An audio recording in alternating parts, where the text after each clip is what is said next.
isn't it great to be together and talk about something we're all very excited about? Before we begin, though, Pastor Meyer, I see you there. He's on our school board, and could we ask you to open us in prayer? In the name of the Father, and of the Son, and of the Holy Spirit. Amen. Holy and gracious God, we give you thanks for the blessings of minds and of the wonders of education, the ways in which we can honor you with our lives and develop into the people that you would have us be to serve your world. Be with us this morning or this afternoon as we continue to learn ourselves. We ask this through Christ our Lord. Amen. Amen. Thank you, Pastor. So, as you see, we're here to talk about sonnets, but more importantly than that, we're here to talk about a process, how to teach in a classical environment. And in particular, I'm going to be talking about in the rhetoric school or amongst high schoolers, how to do this. But as I was speaking to one of our colleagues here earlier, some of these same ideas and processes are applicable to grammar school or logic school, if you have these separated up, you're talking about a middle school and things like that. And more of this will become apparent as we go on. Beginning, I say, there we are. I have to start with an exordium and maybe something we're all familiar with, Homer Simpson. Homer Simpson, I guess I'm getting old enough now to, you could say, the sort of Homer Simpson 1.0, 2.0, 3.0, but this thing, I want to bring to your attention is an episode where Homer goes into space. Maybe you saw this. Homer brings a bag of potato chips, Homer-like, and in zero gravity opens up the bag of potato chips and they spill all throughout the control capsule and they're going everywhere. Homer is nonplussed. He moves, in balletic agility, scooping up the potato chips with his mouth. It kind of redolent of 2001: A Space Odyssey, the docking scene. It's very funny. Until he bumps into an ant farm, which they have up there for experimental purposes, breaking the glass. The ants spill out and they're chattering, and the subtext, this is really funny, Matt Groening doing this stuff, he translates antish for us, and they're saying, freedom, horrible freedom, as they all spill out. And then the astronaut is saying, this is a shame, now we'll never know if ants could sort tiny screws in deep space.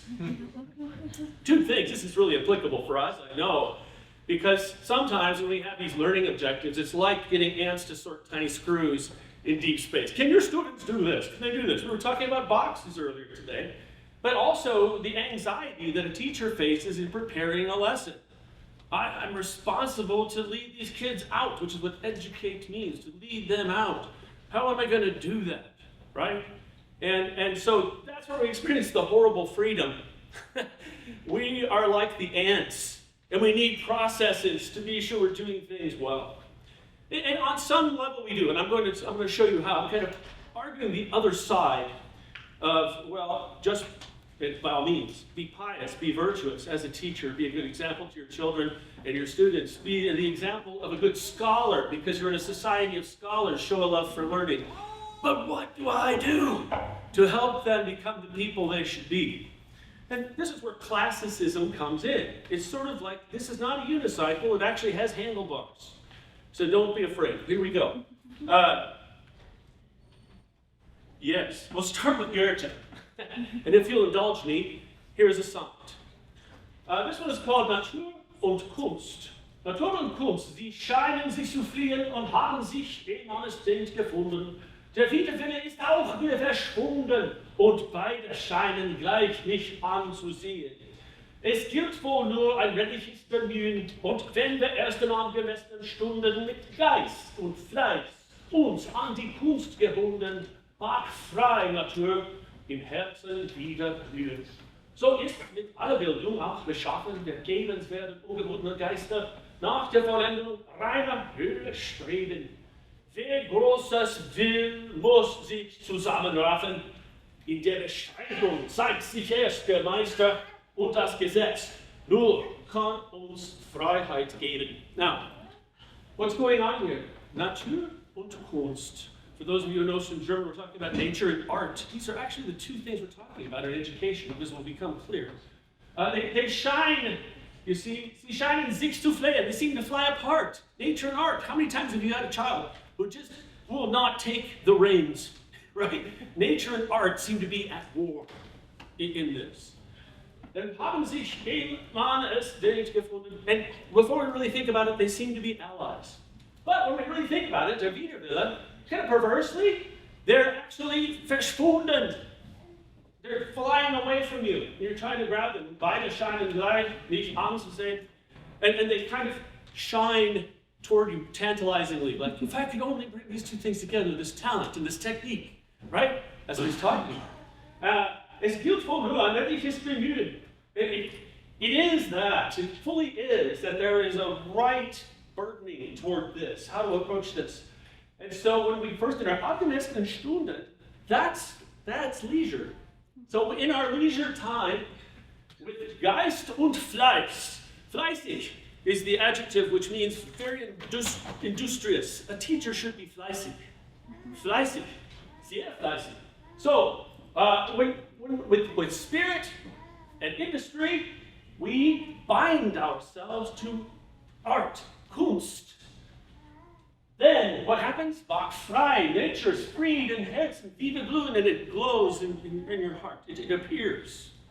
So through the gebunden, when we're bound in the bemühen, we're tasked with art. The nature is free, you see? So, what does it say? So, ist mit aller Bildung auch geschaffen. And here, this word right here means education. So it is made with all education. Ungebundene Geister that never will attain the unbound spirit. Nach der vollendeten Reinheit streben, even though they strive after the pure and the high, they'll never get there without discipline. It's a good way to say this. Here, Wer Großes will. Now, here's some Teutonic stuff coming out. Who would be great? Wer Großes will. Right? Would be groß. Friedrich der Große. Wer Großes will, muss sich zusammenraffen. Who would be great should gather these things together. And here's what I like. In der Beschränkung zeigt sich erst der Meister. Beschränkung, die Schranke, is the word for cabinet or box. In the emboxedness, shines out first the master. That's where he shines. In limitation, the master appears. Und das Gesetz, and this law, this principle, only can us freedom give.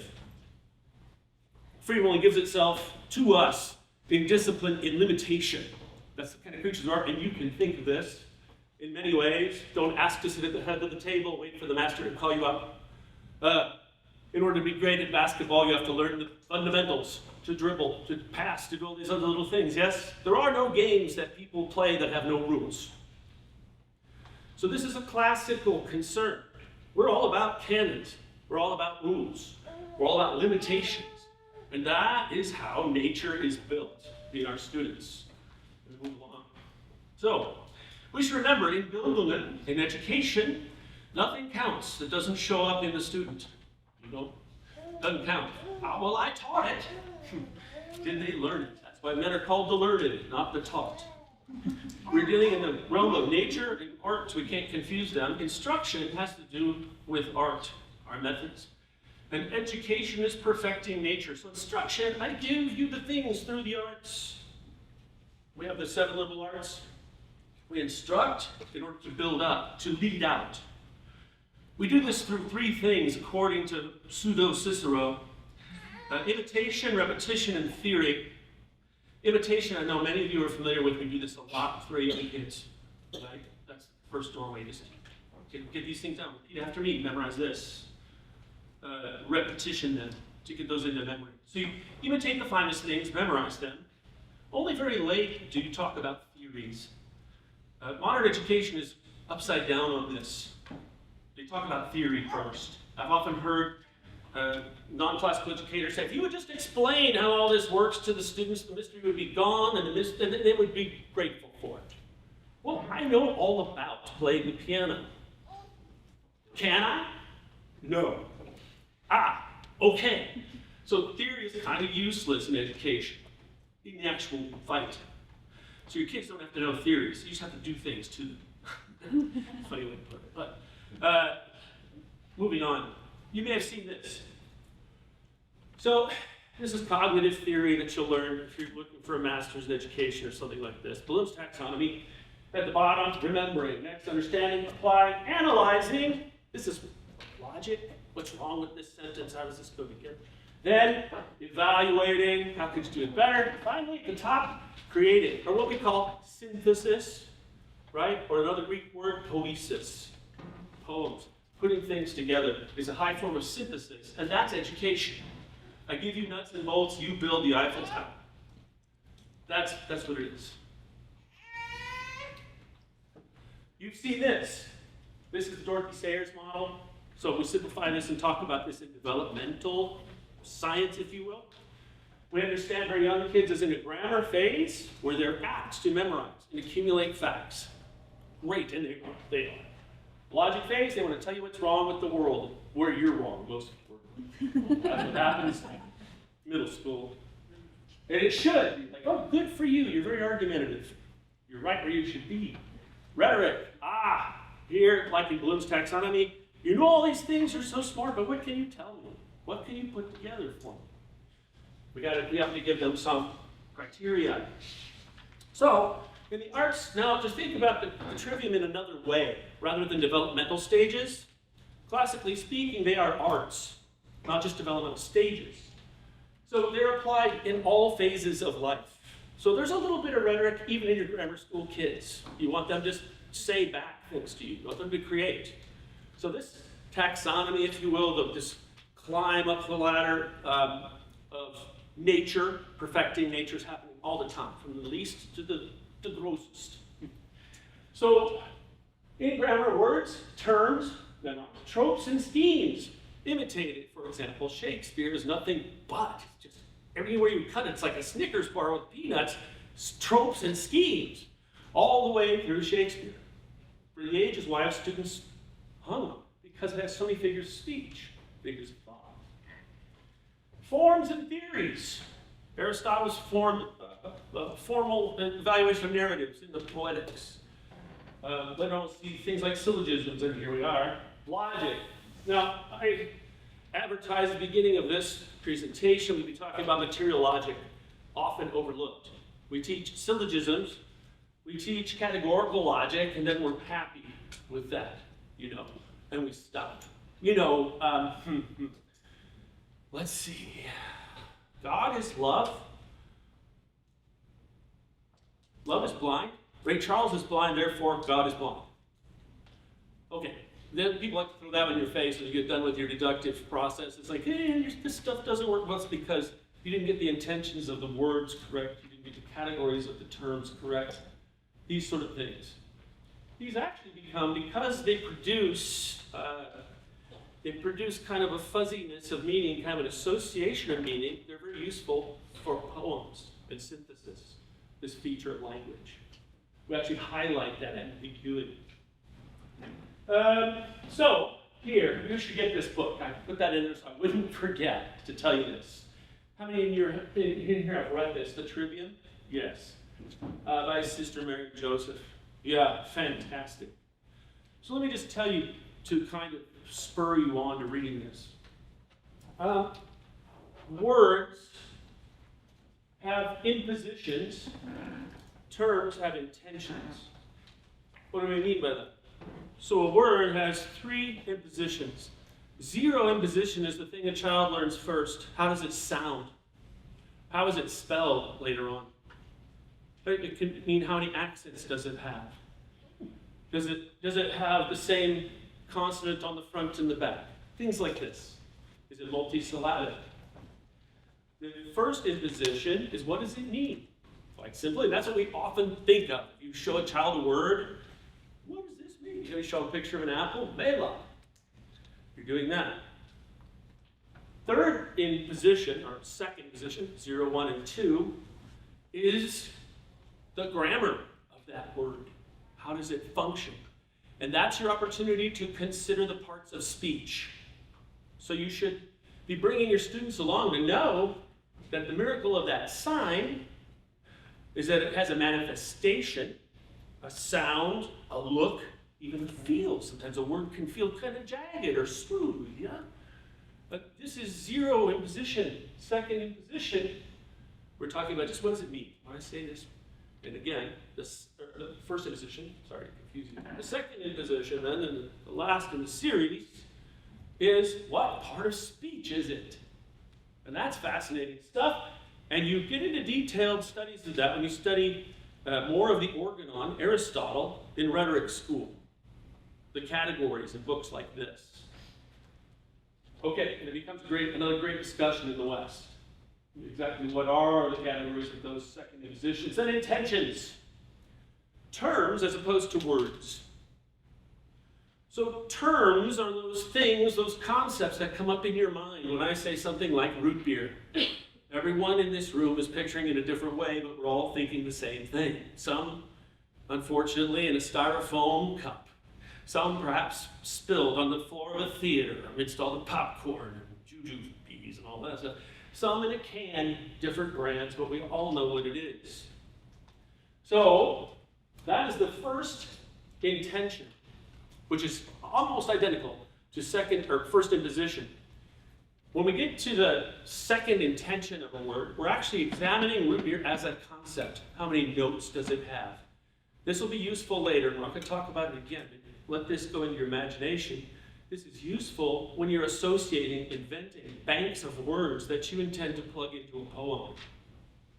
They overlap with other concepts. So when you're thinking about the term that way, you think about its family. And the family is going to grow in weird ways. Right? So root beer is a beverage. It's a beer that's not a beer. It's fizzy. It can actually be a health hazard. There's a whole bunch of words you can think about that way. So, just to let that on you. Predicables, you learn about these also in the organon chapter. The predicables, how are you using that word? How's it being applied to, how is it being predicated as an adjective, right? As a family of things.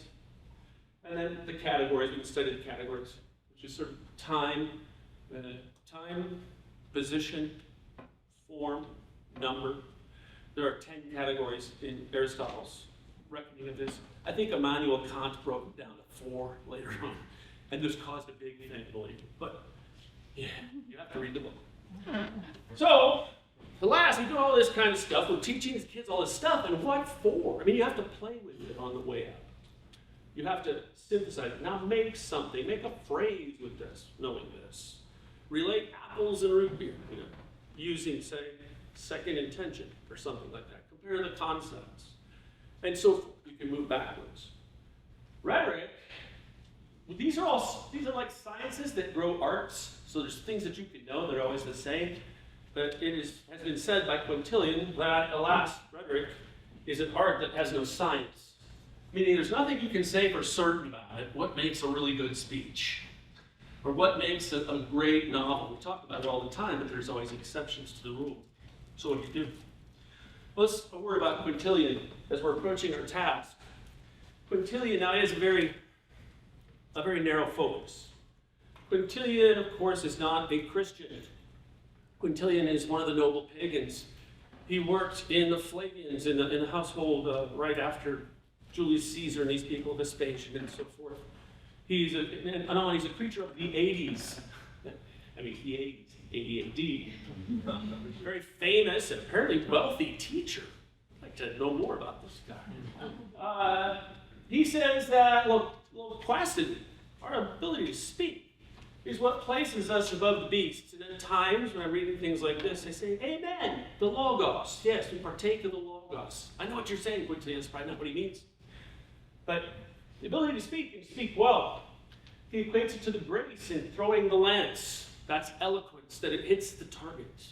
Like any brute can hurl the lance. But the graceful form makes it fly faster, truer. Again, that's nature being freed by art. So we come to the school speaking, he says. We learn to read, we write and rewrite, we leave school speaking. That's how he describes rhetoric school. You walk in, you're babbling, blah, blah, blah. The teacher's like, oh, that's nice. That's a cute solecism there. And then here, write these exercises over and over and over again. You'll never speak that way again. You go out. correctly conjugating all the time, but then he also, over and over again, in many different themes, aphorisms, that the quest for the genuine can forestall the appearance of the beautiful in the student. But here's a caveat. He likens the young student, hopefully the kind of student you get, as an unruly bush, just growing like crazy. And you're tempted to prune that into a topiary as quickly as possible. But his advice as a teacher is just let that thing go for a while. There'll be plenty of time for trimming later. You would rather have that than a little stick like Charlie Brown's Christmas tree. That you're just, please, no. So now, finally, he breaks down rhetoric, and we're talking about rhetoric. So when you're talking about what is rhetoric? Rhetoric are the artifacts of rhetoric, speeches that we read. I haven't read, famous speeches. It's also the art of producing rhetoric, like invention, arrangement, elocution, memorization, and delivery, things like that. There's two things, artifacts, the art, but the most important thing is the rhetor. And this is where we love Quintilian because he loves the student. Again, as I said earlier, if it does not show up in the student, it doesn't count. I know a lot about things. I know about satellites. You ever heard the song The Major General, HMS Pinafore? I am never a model, I'm not a but he goes, well, it's just like, oh, you're well taught.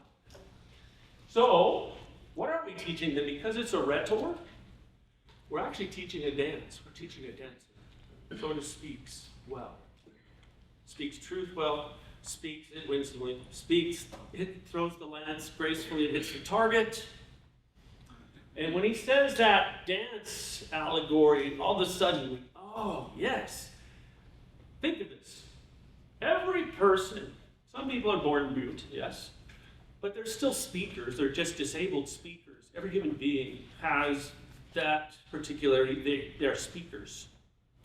Some would say, and this week, probably important to note, they are singers. Everyone is a singer. And that's where it's like dance. Some people you don't want to hear them sing. Some people you don't want to watch them dance. But it can be taught. Nature and art. This is where it comes into focus. How can I make that person put their feet in the right place at the right time?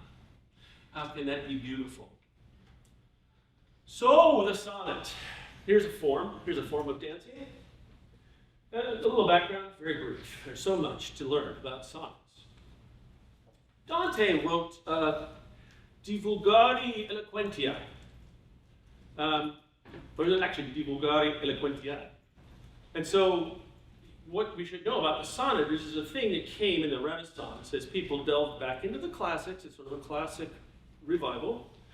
To poetic forms to be applied to the vulgar languages, which is like what I'm speaking now, common tongues, rather than Latin and Greek. How can we get the eloquence that the Latins and the Greeks got in their language and their forms into ours? And so they were originally looked at as a form of canzoni, which is a song. And how did the two first verses go well with sort of the riposto at the end?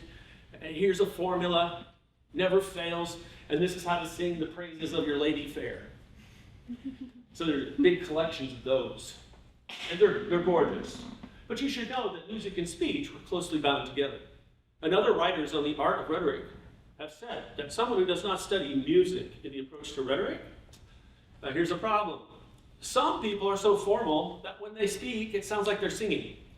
Some people have no speech in their singing, and you can't understand what they're doing. These two things are inextricable. Historically, studying sonnets is a blast. Well, I think I have an example of here. Michelangelo complaining about painting the Sistine Chapel in sonnets. There's a whole bunch of those. Because what happens is, when people are really moved, I need a form to write this down. I can write somebody a neat letter, but I think I'm going to write it in my own notebook and just keep it. So they write sonnets, and people have done it forever. So all the great historic moments since the Renaissance include sonnets. Milton, Wordsworth, here, Wordsworth in his circle, speaking about the Napoleonic age, their perspectives on that up and down. And it's just pure art. Shakespeare, and of course, John Donne.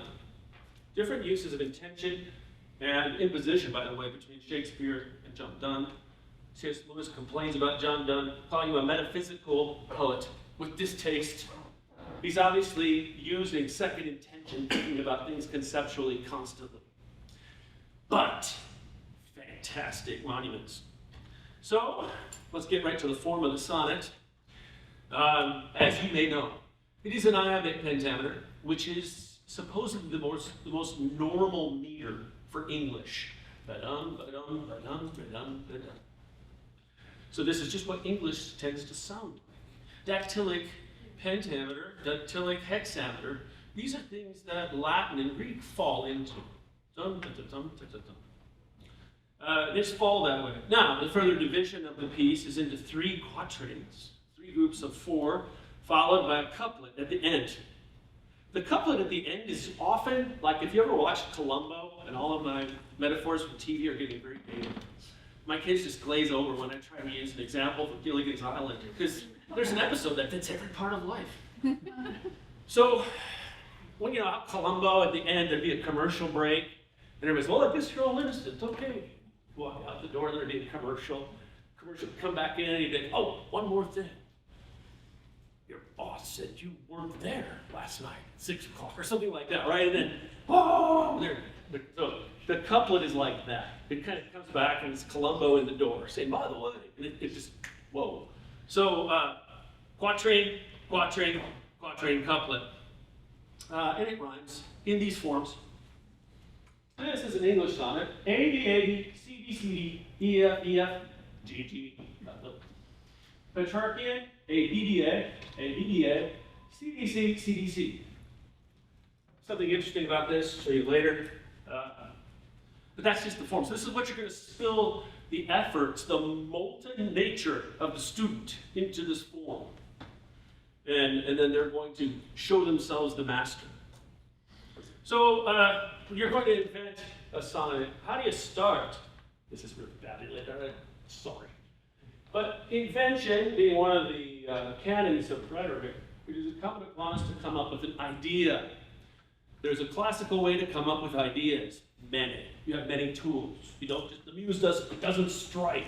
You actually have a club. You can go beat the bushes for the muse. Scare the muse out. So Aristotle's Poetics.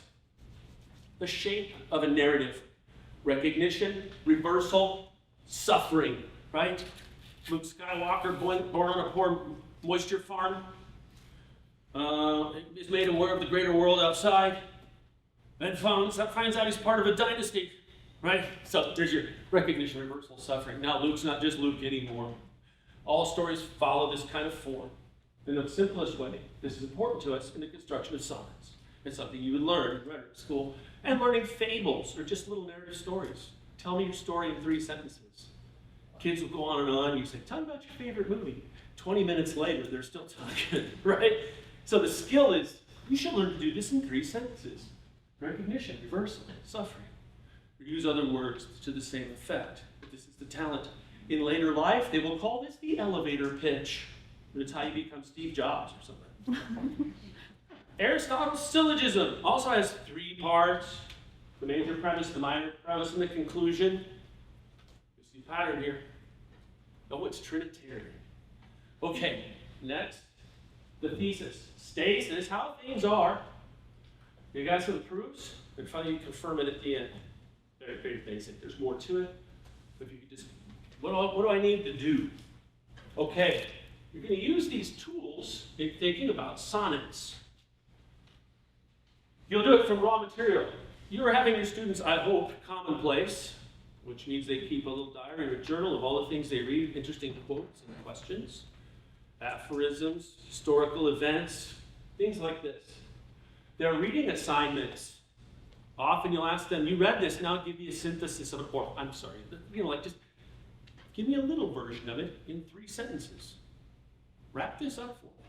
And everybody go around and you try, see what you got. Thesis projects we do later on, coming up with a thesis project. What interests you? What would make people mad if you said it? Or how can you get people wound up? Natural philosophy, the way that we approach the sciences. the history of the theories of the natural universe. When we talk about those things, you can get some pretty neat sonnets, by the way. History itself, some of the paradoxes of history, some of the patterns.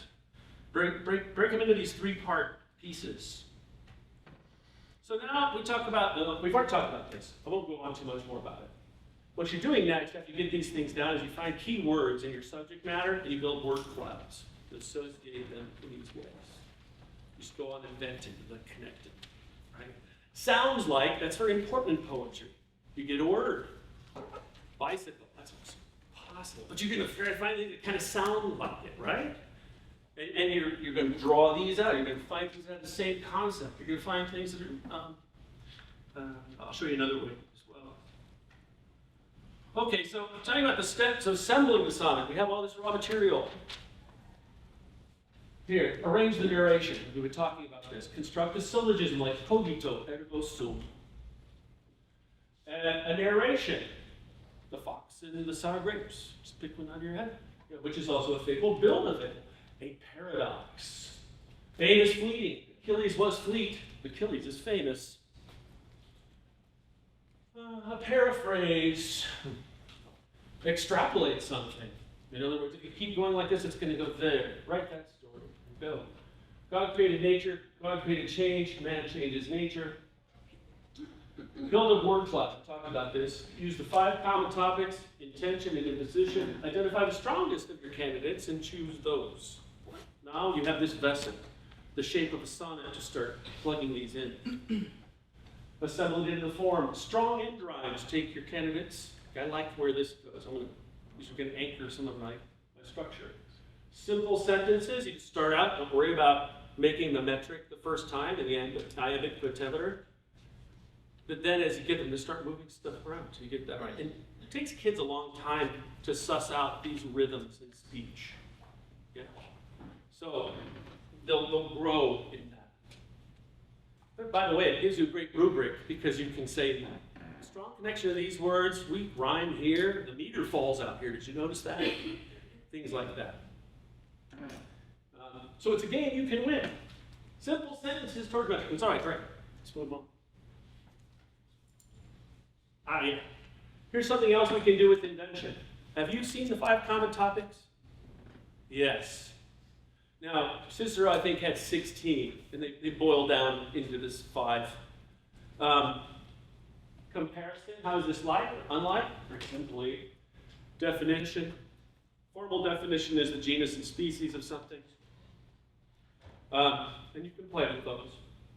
Like an automobile, right? A wheeled time machine. So it's not always the ones that you see in a dictionary. You can have a lot of fun. Relation. How do these things relate? Like, if there were no cars, there would be no roads, right? And all the people would live closer together. There's relation. You're talking about cars or whatever. Circumstance. Oh, you can write Henry Ford and what rhymes with Ford. Then you go back. Authority. Here's all your great quotes and commonplaces, which I'm always kind of a smart aleck with my students, of which you have many, I'm sure. And I was looking through their little commonplace, moths flying out. Went to the cupboard was bare. So, the more you do this, they'll be trying to, because kids will get competitive about this, which is good too. We usually do our readings on Fridays, about the projects, so you get up and get to kind of show off. Or not. But it works in both ways.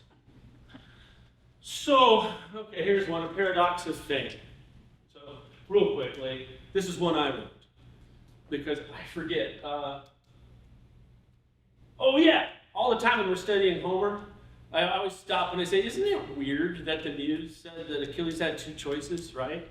He could either go fight and be famous forever and have a short life, or he could not fight and go home and have a nice long life with his family and no one would know his name.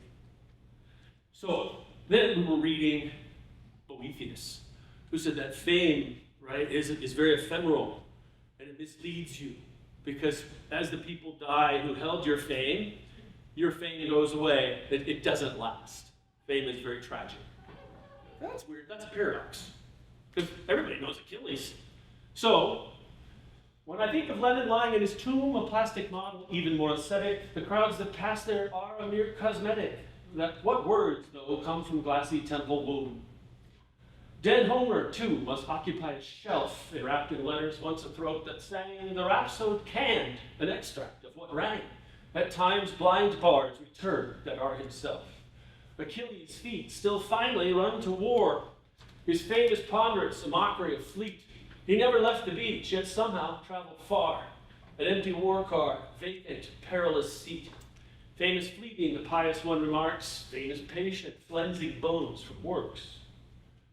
So, paradox, you see. And same process, I went through that process, prepared a lot of words, thought about it. I think even Sir Lancelot found his way in there with the perilous seat. In that way. Now, briefing, there's so much. Petrarch, we won't go through the Italian. But what you notice here is that the quartets, the quatrains, are divided here. Okay? There's a feature I want to talk to you about that is very important in sonnets. And this is why we use the three parts, say the syllogism with the conclusion. Does anybody know what I'm talking about to say? The volta, the turn, yes. The volta. The volta is sort of the surprise. It's where things turn a corner. Here in this Petrarchian sonnet, which is fairly early, it's a very soft volta.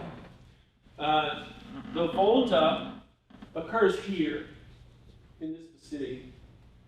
So you got quatrain, which is like you can have major premise, minor premise, and then conclusion is the startling, oh, then this must be true. So syllogisms lend themselves well to sonnets. They're very akin. It's also where you recognition, reversal, suffering, now the world's this way. That's the volta. That's the volta. I'll move on from this one. This is very classic, though. This is talking about lady love in a very abstract way. Here's Michelangelo. I told you earlier you can talk about various subjects. So one of the things that we prize, we were talking earlier about scola in classical schools. One way to teach less subjects or make the kids less apparently busy is to integrate more things in one subject. So sonnets become sort of a warehouse of all this stuff. So here, mere helms and swords are made of chalices. The blood of Christ is sold so much the quart. His cross and thorns, spears and shields and short. Must be the time of occupation, ere even his patience cease.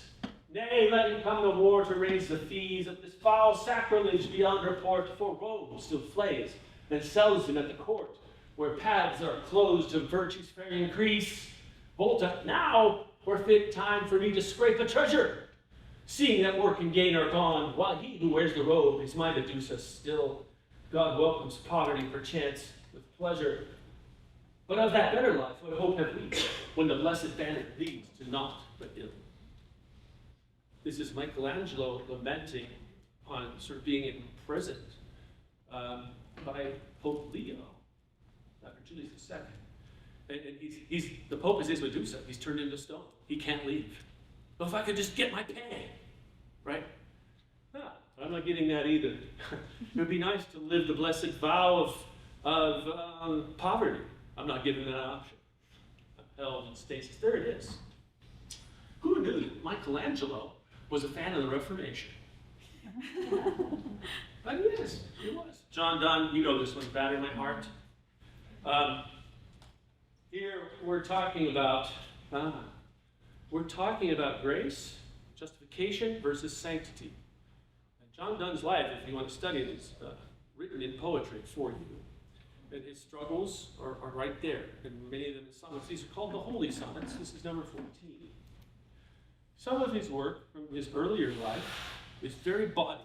People used to pass it around because it was dirty. So, and gentlemen would laugh. But he underwent a profound transformation, and it's recorded here. Batter my heart, free person God, for you as yet but not breathe, shine, and seek to mend, that I may rise and stand, or throw me and bend your force to break, blow, burn, and make me well. Let's zero in position by point. I, like an usurped town to another due, labor to admit you, but own to no end. Reason, your viceroy, and me should defend. but is captive and proves weak or untrue. Yet, dearly I love you, and would be loved fain, but am betrothed unto your enemy. Divorce me, untie or break that knot again. Take me to you, imprison me, for I, except you enthrall me, never shall be free. Never ever chase, except you ravish me. He's using the association of a town, a besieged town. And in the rules of those days, they used sort of Old Testament rules. If a town resisted, then it was perfectly lawful to destroy everyone within that town, to break through. He's using wooed and ravishment as related, where it is by grace that we are saved. And also, it is through the work of the Holy Spirit that we are sanctified. And what's going on here? Like Paul in Romans, he's noticing that which I would do, I do not. He is enthralled. He's like a captured town. There's a bigger boss at work. He needs Jesus to break in. So this is fascinating. Shakespeare, Sonnet 100. I'll not read all of these. There are 150 Shakespearean sonnets, just like another book of songs that exists. So, and they're all profitable. I will tell you one thing, if you're teaching the Shakespearean sonnets, what's interesting about them, now this is, you noticed you had sort of a Petrarchian with the 3 tercets at the end where the quatrains broken up and the couplets kind of jammed on. Here we go back to the 4, 4, 4, and 2. The volta, though, in Shakespearean sonnets happens late, almost always. I always liken it to a hotshot paratrooper waiting to the last minute to pull the ripcord. Falling, falling, falling, and all of a sudden, boom, the volta. And it happens, right down in here somewhere. Yeah. If any be a satire to decay and make time spoils despise everywhere, rise, rest the muse. He's trying to rekindle the muse, and he finds out that it's important to be inspired when he writes poetry to capture the moment against the ravages of time.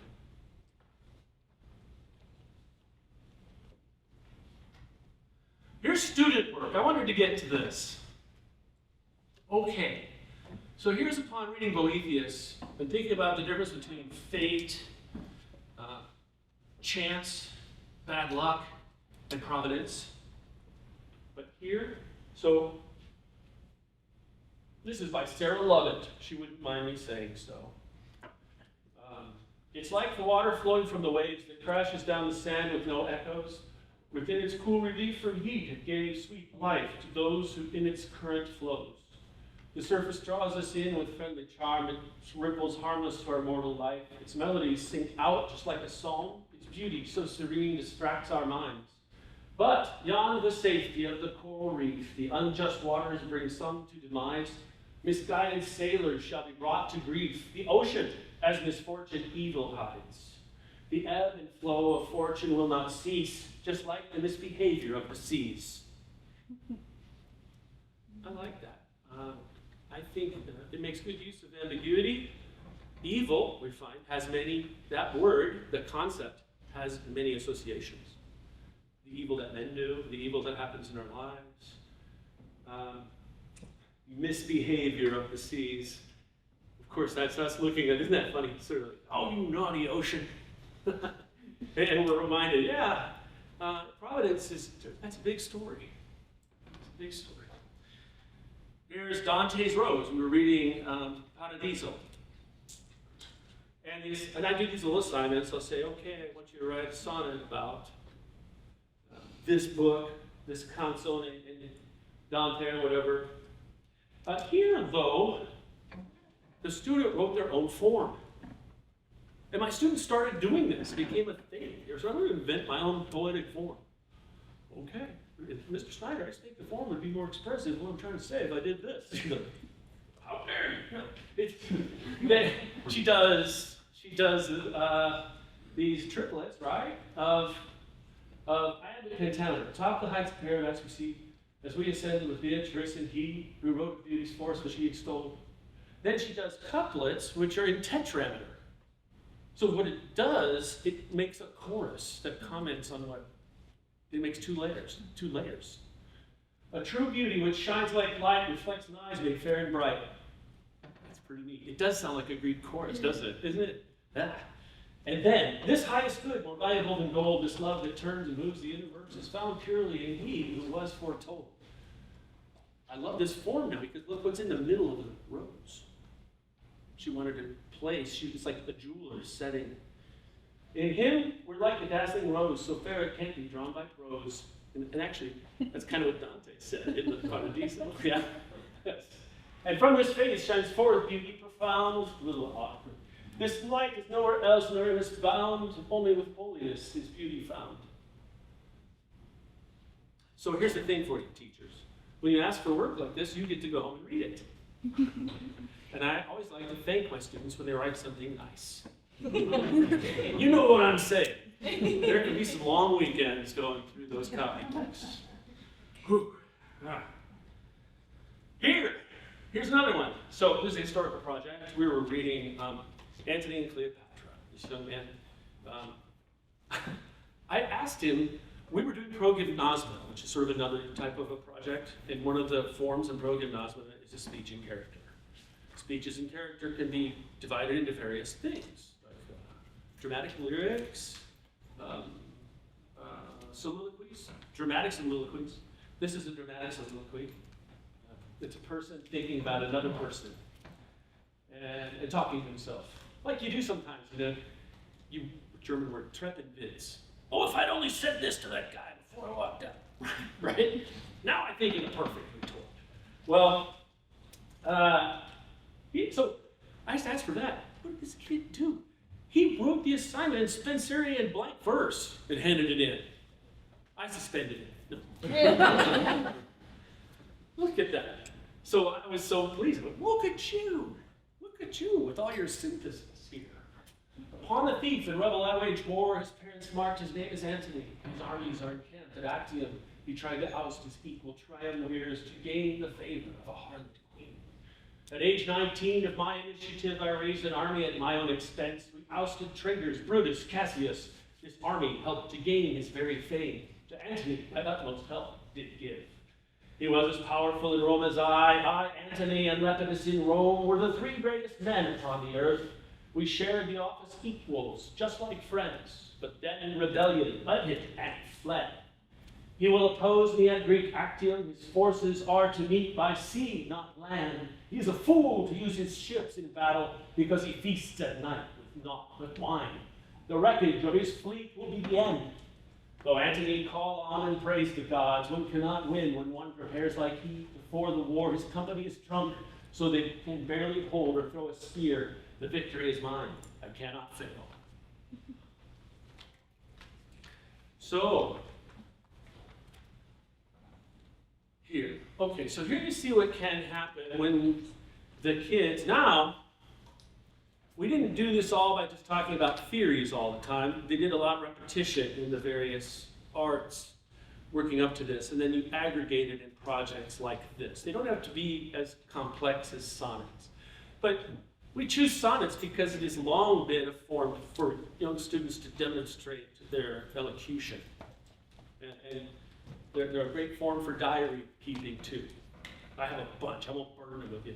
Unfortunately, as I get older, I find that I write sonnets when I'm upset. So maybe I need a better muse. So yeah, it's my little bright book of sonnets. So the other things are the progymnasma, which I mentioned. So the progymnasma has the, oh my goodness, let's see. We have the Crea. The Crea is perhaps the most useful of all. The Crea, for your information, I won't talk too much about this, but you should look into it. The Crea, according to the fragments of Hippias, is the mode of composition of the Gospel of Mark. So the Crea is the use of a useful saying, the use of a commonplace. And the story in Hippias is that Mark was transcribing the stories that Peter would tell of the Christ on occasions. When an occasion arose, he said, this is as Jesus did, and there's the story, the pericopes that are contained in it. In the Greek, he says they're arranged according to the Crea. We use that need. I assign the Crea when kids are writing their commonplaces, so I get a little more structure. Don't just jot things down. If you can, take what you have, use it. in this form. There's a bunch of headings in the credit. Step it off with these, go through the motions. And then when I ask them to read their commonplaces, that usually happens on Tuesdays. There's also, they'll read it. Is that it? What do you have anything to say about it? And well, I wrote this crap. Well, let's hear it. It's not any good. Let's hear it anyway. And then they'll be spurred on to do a little better job. Musical forms. So actually the sonnet, for example, the sonnet is what we call periodicity. So in classical music, you have sort of like the A, and then an A2 with sort of a resolution. It's false cadence in the second part of the period, the second statement. And then you have the recapitulation toward resolution in the final part. Periodicity, it's that three-part thing which kind of defines classical music. Geometric proofs. Geometric proofs can also be something you can do.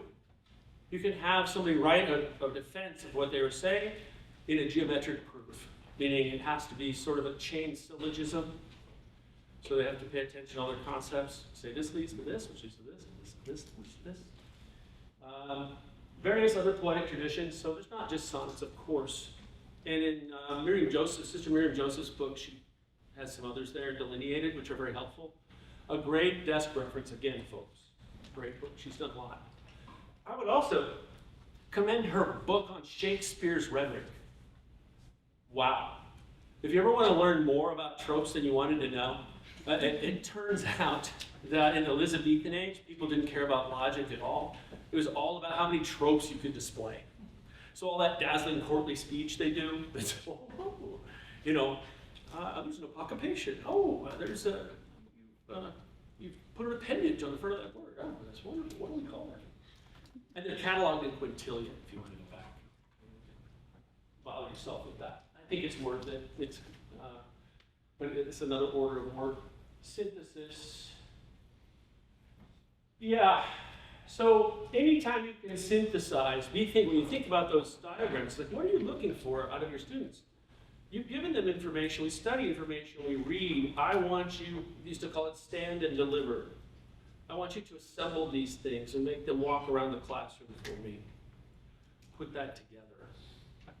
So here's Goethe paraphrased in that final couplet. Now, see, Natur und Kunst.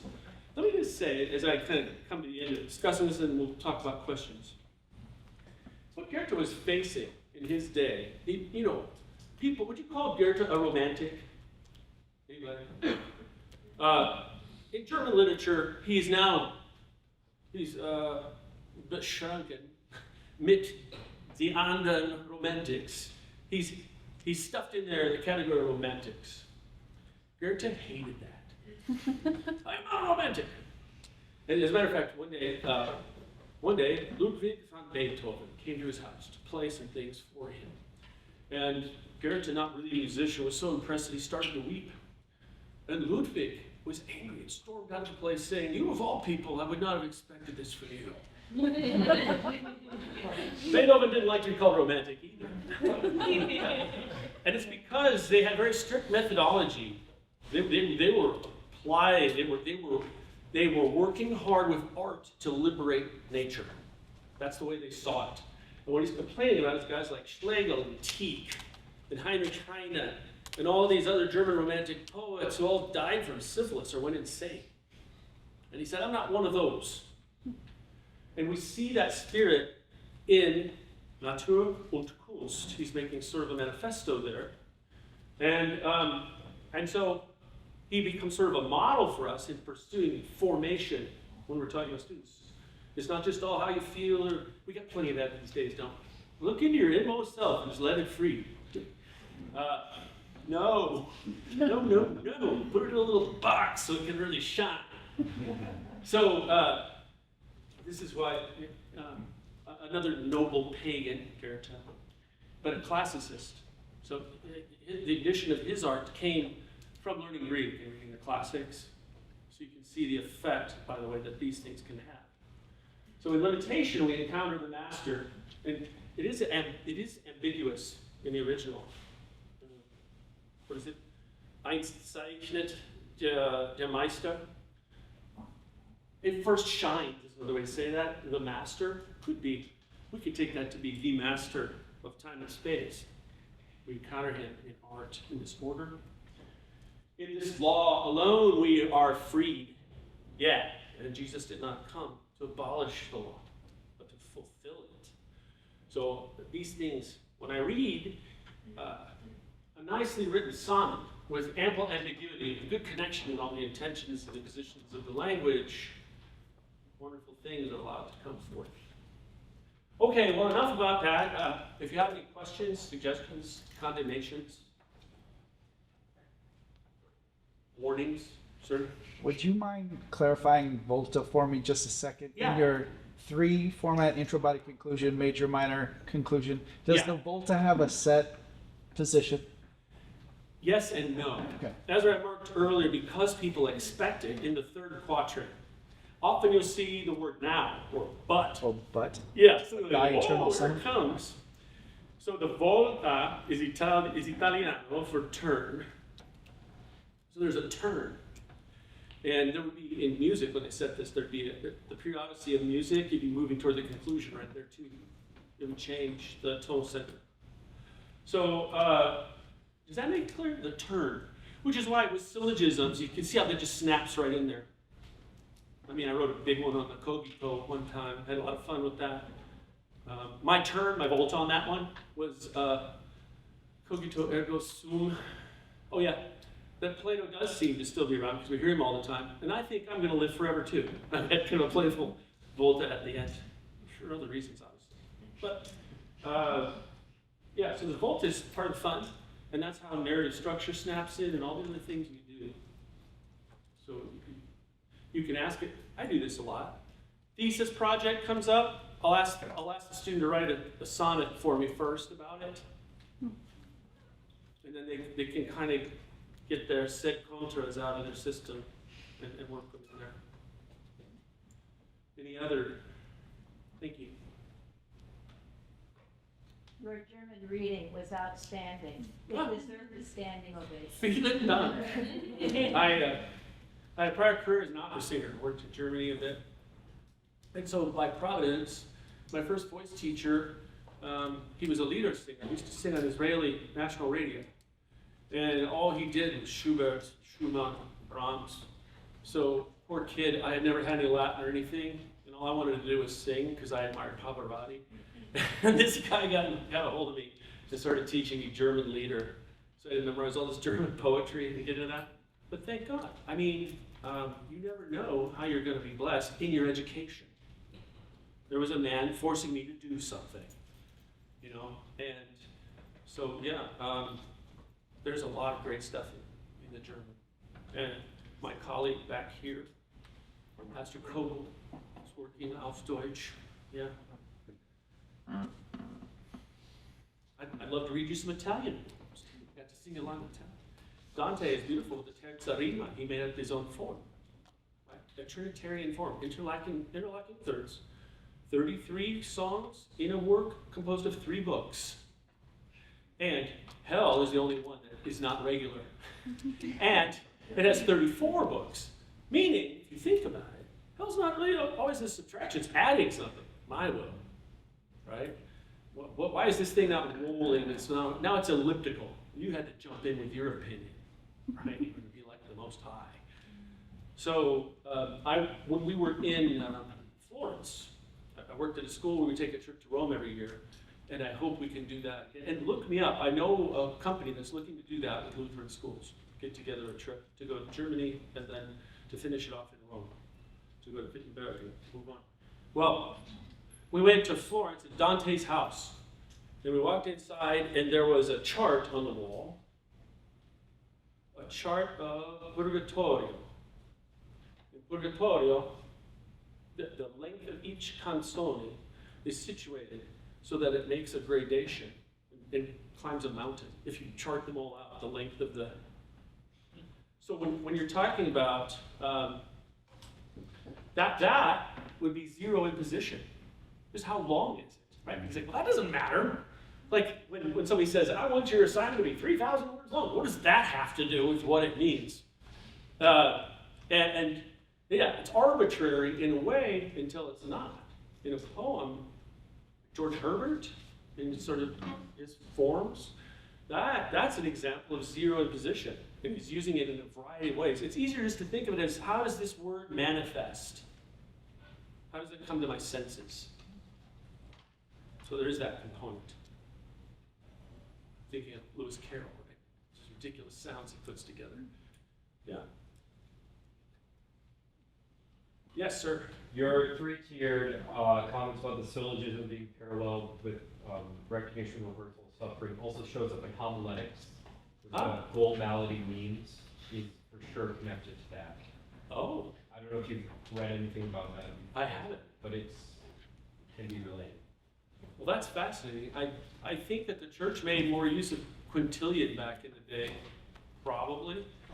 I know that the copies that I have are stamped from a monastery somewhere. I got them on a used book site.